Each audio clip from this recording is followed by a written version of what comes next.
Hey everyone, welcome back. Today we're going to take a look at my latest find. This is an EICO Model 377 audio generator. This is a sine square wave function generator from around the late 1950s. Not exactly sure when this was made, but the design is from around that time. It's all vacuum tubes. There's no solid state components in it at all. This one is in really nice condition. The front is very clean. It's not scratched. All the knobs move well. Tuning capacitor, amplitude. It's heavy, weighs about 20 pounds. The case is in really nice condition. I mean, there's hardly any scratches or anything on it. It hasn't been refinished. I'll probably do that. It's the same thing I did with my vacuum tube voltmeter that I got, but and that's maybe just to make them match one another better. But in general,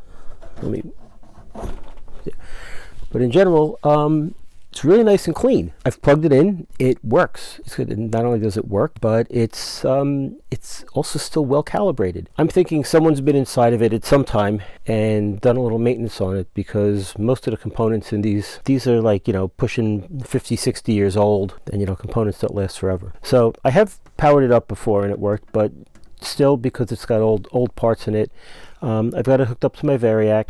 I'm gonna hit the switch and bring the power up. It's at 50 volt, 80, 90, and we'll just bring it right up to 120. And so you can see the power lights come on, and one bulb on my on my bulb limiter is not bright, but it's glowing pretty well, and it's showing that the voltage coming out from that is being limited to 85 volts. So I'm just going to kick the other bulb in so that we get the full power on it. And there, I don't know if you can see, but power lights come on.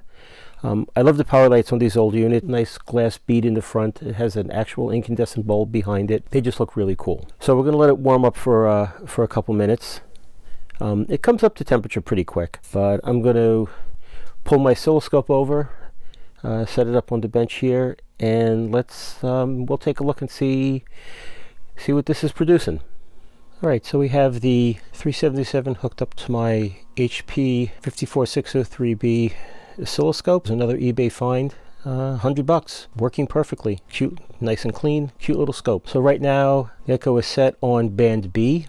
So frequency is done on bands A, B, C, and D. A goes from 20 to 200 hertz, B 200 to 2000, C 2000 to 20,000, and D 20,000 to 200,000. Goes a bit above just the audio range. So we're set on band B. I have the pointer set right at 100. 100, 1000, 10K, right, so right there in that range. So we're putting out 1 kilohertz sine wave. And amplitude is set at 30%. And if we look right now, the frequency is actually 1000.025 kilohertz. So for just a manual set a pointer on a scale, that's really good. Peak to peak voltage is 10.9 volts. And let's just throw an RMS measurement of 3 volts. So I'm just going to turn this up. We continue to get a nice sine wave. Let's go down a little bit lower.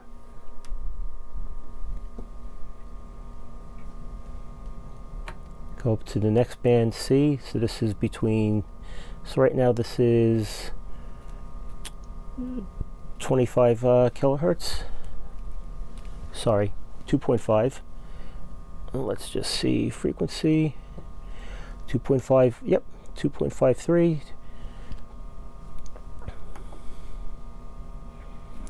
Let's crank it up. Yep, still looks good. I'm going to switch over to square wave.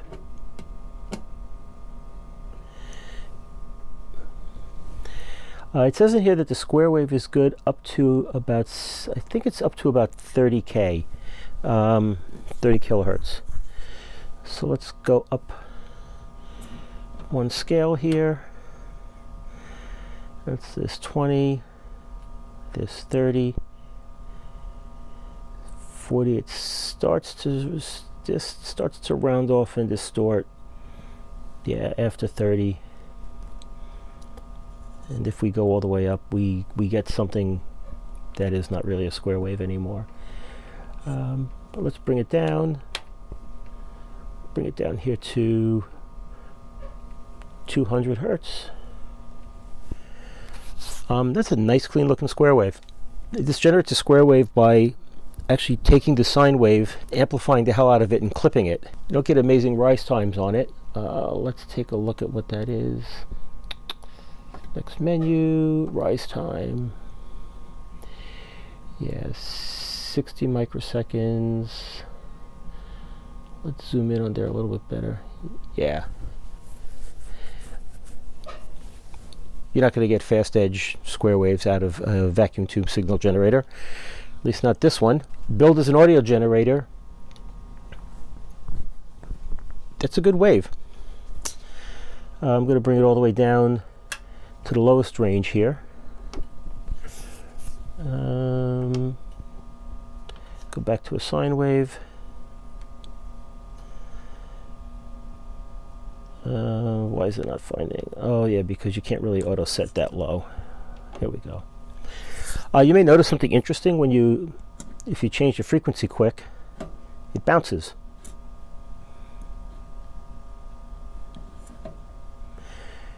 And then it settles out. I have noticed down at the lower frequency range, it tends to bounce around a little bit more. That's because this uses a Wien-Bridge oscillator, and the element that regulates the current is actually a light bulb. It's an incandescent bulb inside. As the current through it changes, the resistance changes. It is a little bouncy though down here at lower frequencies. I don't quite know why. I found it especially around 57. Let me see. Okay. Here, let me put where am I here? Previous menu frequency. All right, so this is, I come down here to like 30 hertz, not too bad. 40, it starts to jiggle a little bit. And I think it's right around 57 is where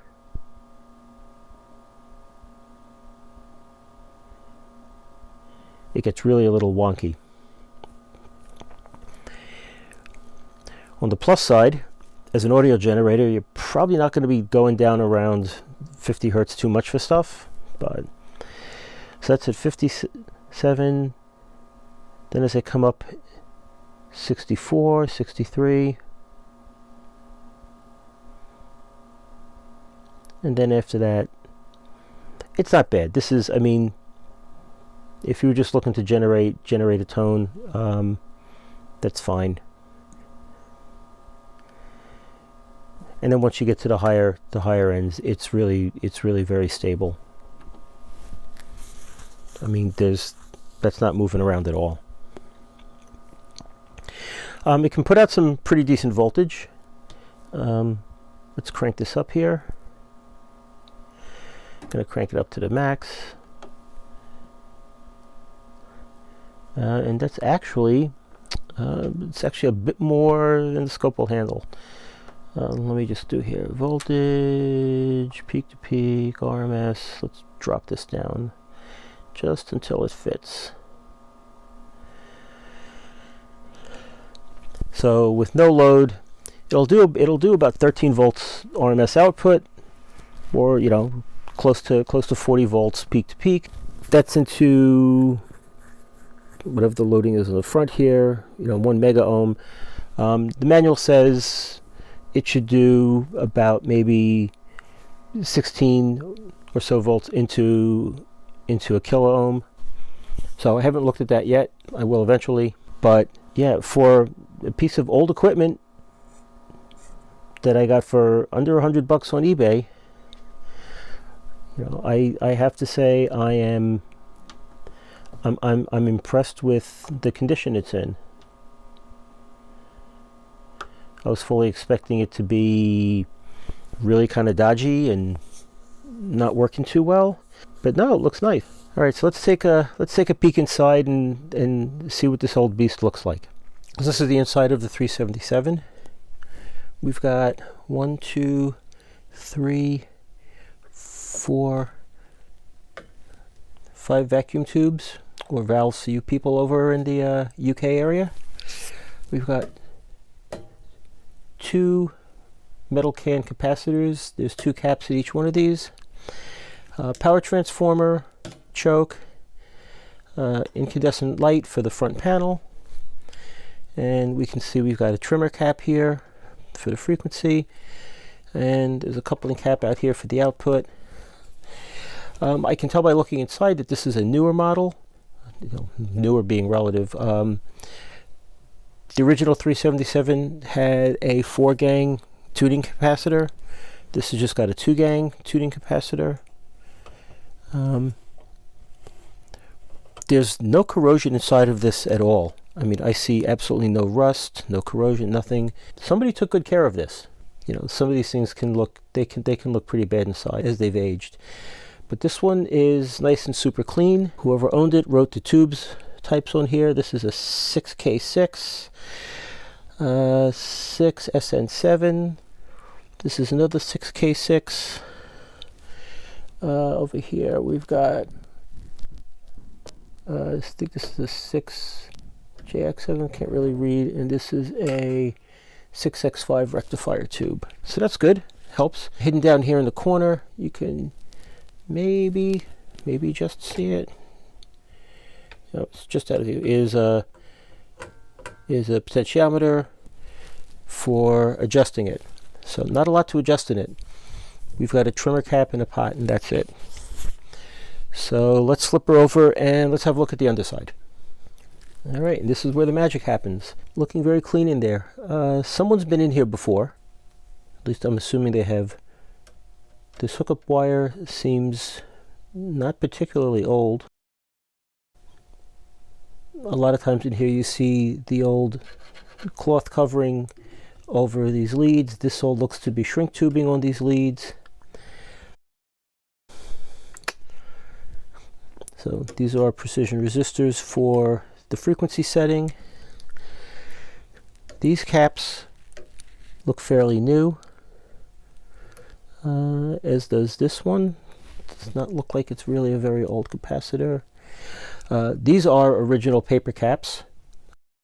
Let's see, we've got, what do we have here? 0.25 microfarad 400 volt. We've got a 0.5 400 volt. And this one, let me see if I can look from the other side. Wow, it's like installed upside, well, I guess there's no upside down, but it's not installed where I can easily read what's on it. Wait, it's 0.25 at 400 volt. For paper caps, these are in really nice condition. You know, they can start to look pretty gnarly after a while. I mean, here's one I pulled out of my vacuum tube voltmeter. You can see the wax is a little drippy.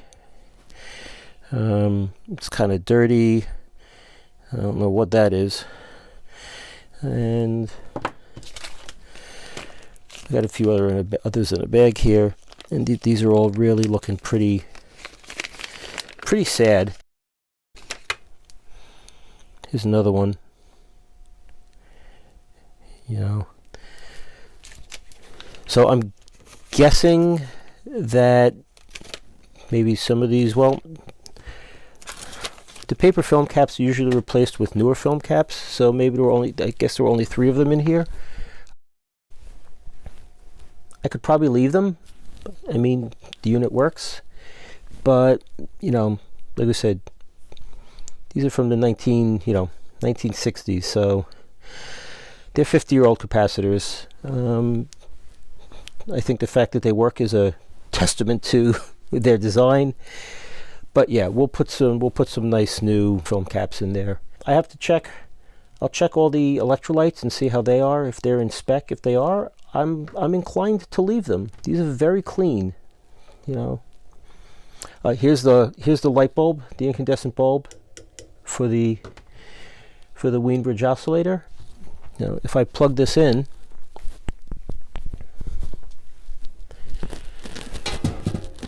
let me plug this back in and turn this on. Oh, sorry, turned it off. There we go. Let's turn it on. You can see the little pilot light just down through over here. But that incandescent bulb never glows. So it's purely in there as a current regulator.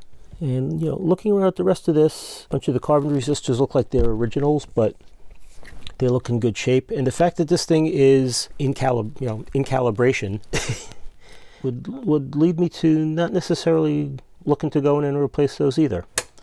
So I think I'll order some new film caps for those and swap those out, and that's about it. Oh, just to point out, so if you look over here, you can see the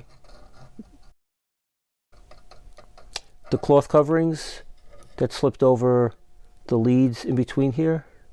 That's why I'm saying someone has been in here and done work on it, because that's what I would expect to see. But this is definitely heat shrink tubing that's been put over these capacitor leads here, this lead here, those leads. So not sure, I said, I'm not sure what was done on this. I don't know how much of the yellow wire is original or not, but again, it's all in nice shape.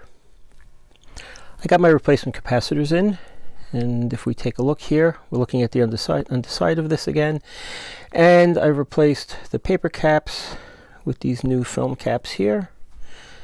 The black line that is drawn on them, that just indicates the lead connecting to the foil part of the capacitor. Film caps don't really have an orientation, but I'm going to make sure I put them in the way that the other ones were. So just went in, identified the film part, put them in there, and it looks good. It's able to reuse the cloth covering for the leads there, some small shrink tubing on the leads there. This lead was not long enough. The other capacitor was much longer, so this is just, I had to solder an extension on there and cover it up with some rubberized electrical tape, but it looks good. So all that's left now is to flip it over. We'll hook it up to the scope, see how it looks, if it's still in alignment. The 377's been plugged in and running for about maybe 4 or 5 hours now with the cover off, just to make sure that everything is okay. And it seems to be working well. The two metal can capacitors that are in here, I was a little worried about them because they're old, but I'm feeling them. One of them is not warm at all, and the other one is warm, but I think that's just because it's next to the rectifier tube for the power supply. It was pretty cool for a while. It's warmed up a little bit, so I'm not worried about that either. So I thought it would be fun to hook this up to my Tech 2213 scope here, and if we take a look, it seems to be doing a pretty good job here. We go down to 200 hertz. Looks good. If we crank it up here, 600, 1,000. It's looking good. Let's just kick that up. Up to the top of the range here. There's 2,000. 20,000. And 200,000.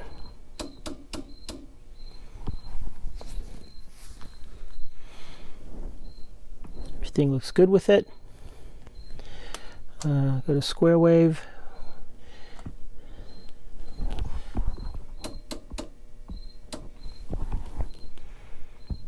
Bring that down a little. Play with my intensity a bit. Go down one more. So yeah, I think we can declare success here. I just did some really minor tweaking after putting the new caps in. Probably tweaking that I didn't need to do, but I followed the basic calibration procedure, which basically just sets the output voltage levels, and it looks good. You know, I can't complain. So I think the next step is to put it back in the case and wrap this video up. Finally, I thought it might be fun to bring out my Model 214 EICO vacuum tube voltmeter. I did kind of a similar restoration-y thing on that when I got it. I put new caps in it. That I put all new tubes in, painted the case. I decided not to paint the case of the signal generator. Quite honestly, the case is in really nice condition, so I'm inclined just to leave it the way it is. In the back there, you can see my Nonlinear Systems mini scope 215. It's a 2-channel 15 megahertz little mini oscilloscope. So we've got the signal generator hooked up to the VTVM, got it hooked up to the oscilloscope, and if we sweep through here, I'm on band A. I'm putting out about 15 volts. Sorry, not 15 volt, 1.5 volts. You know, if I hit that funky spot right around 57 megahertz down here, you can see where the amplitude keeps oscillating. If we move up, it's another spot somewhere around here. Yeah, somewhere around 62. But what's nice is the voltage is really consistent across the whole range.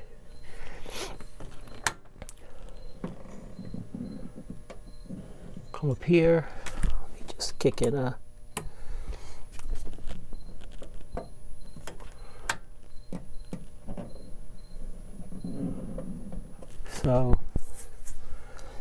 and let me just do one more. Nope. There we go. And finally, we just sweep through the last range quick.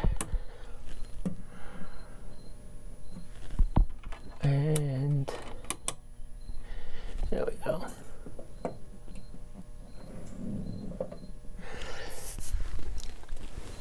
So it's a nice little piece of kit, nice addition to my collection. Looks nice against the vacuum with the vacuum tube voltmeter. So yeah, I think we'll keep her. Hope you all enjoyed this look at my EICO Model 377 audio generator.